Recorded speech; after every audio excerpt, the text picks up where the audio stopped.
Welcome back to the Stream of Consciousness, everyone. I'm your host, Cyrus. Let's check out this article about why this transit guru who's tried 50 systems thinks BART is the best for commuters.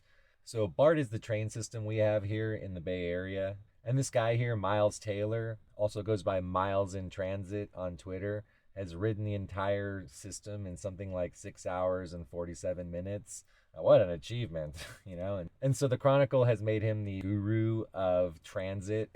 To be fair, he's ridden 50 different systems throughout the United States. He does these speed runs where he just tries to ride the entire system as fast as possible. Like he plans it out in advance with the schedules and just figures out all the transfers and then just hauls ass through them.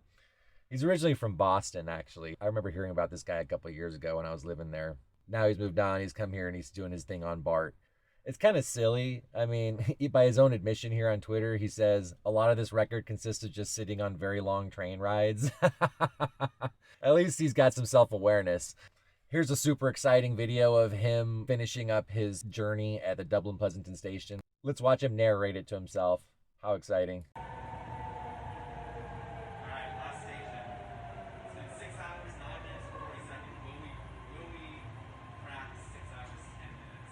Will we crack 6 hours, 10 minutes? Oh, I gotta get off the train. Gotta get off the train.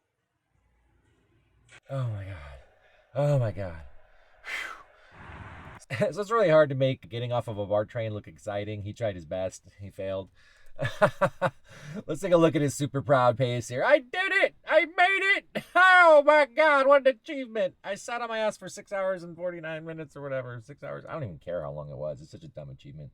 He's actually a senior at University of Pennsylvania in his fourth year of some sort of internship or job with the MBTA, their system over there.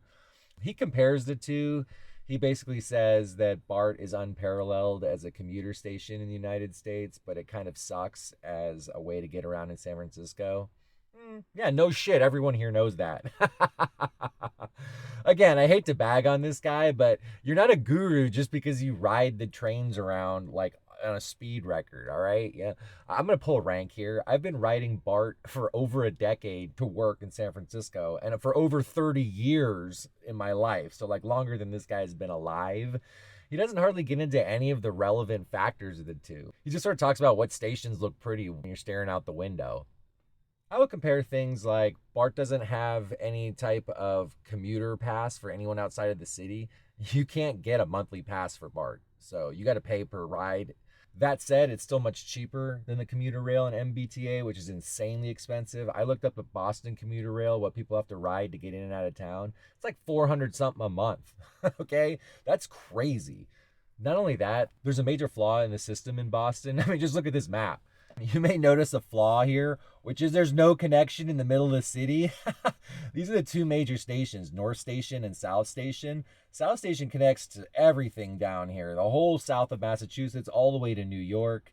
I mean, all the way down the eastern seashore. This one up here, North Station, connects all the way to Maine. So there's no actual direct connection from Maine to New York through what they call the Downeaster train. You got to get off. And don't think it's easy to get from Boston North Station to South Station, all right? You got like 2 transfers to do it. You got to get on like the green line and then the red line. I mean, it's insane the amount of time and effort that's getting wasted every single day by tens of thousands of people who have to just slog through this and have been doing it for decades. You're like, oh, why don't they just fix it? You know, just put a new... Yeah, they've been talking about it. They've been talking about it forever. In fact, former presidential candidate Governor Mike Dukakis basically made it like his life's work. He still has failed. So, you know, they're a little hesitant about new massive projects in Boston after how big of a fuck up the Big Dig was.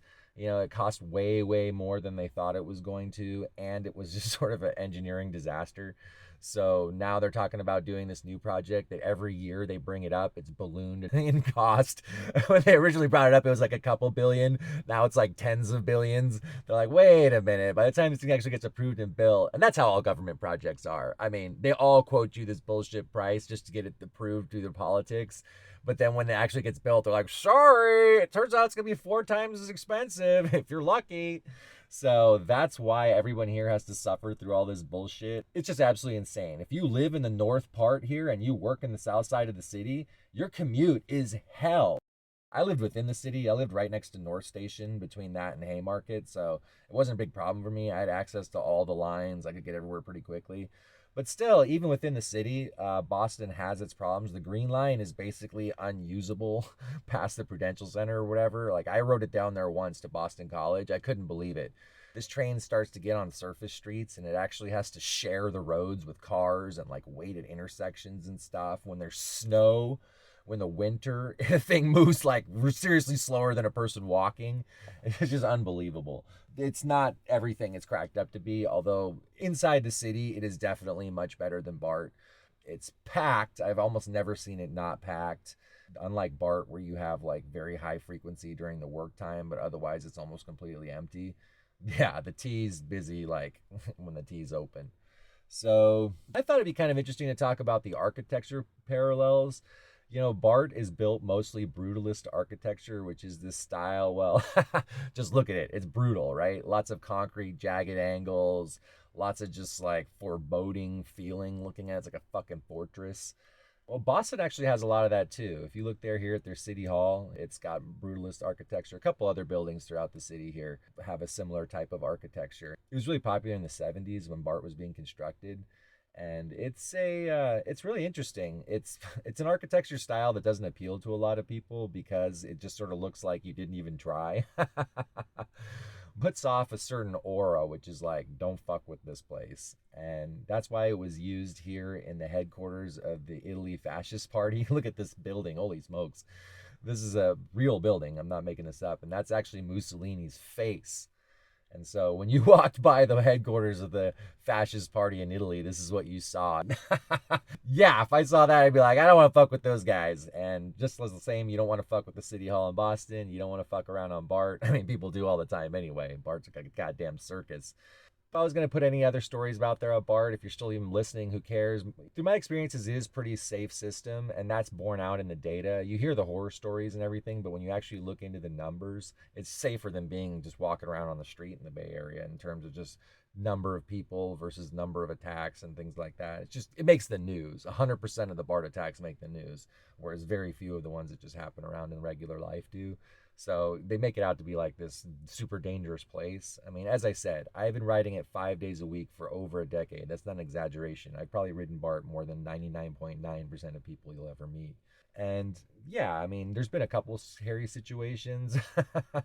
I can tell you that if you call for the police on the little call box, nothing's going to happen. I've seen that happen so many times where somebody came on the train and did something that alarmed everybody, and somebody called the thing on the call box. There's a little button you can push and it calls like BART operations, and you can tell them, hey, there's somebody acting weird on the train or whatever. Yeah, they don't come. They just, the person can ride the train threatening you for the next 30 minutes. Nothing's going to happen, all right? So don't think that's going to make a difference. They even have an app. Yeah, I tried that. Same story. Nothing. So, you are kind of on your own. You're packed in there. I would recommend having some sort of weapon with you. I don't know if that's going to make the podcast or not. Obviously, follow California law, be within the bounds of what you're allowed to do. But yeah, I mean, if you don't have any confidence in your ability to defend yourself or escape, probably a good idea to have some other tricks up your sleeve. So that's BART for you. If you want to compare it to other systems, yeah, it's good for going long distances, not good for going short distances, and kind of expensive.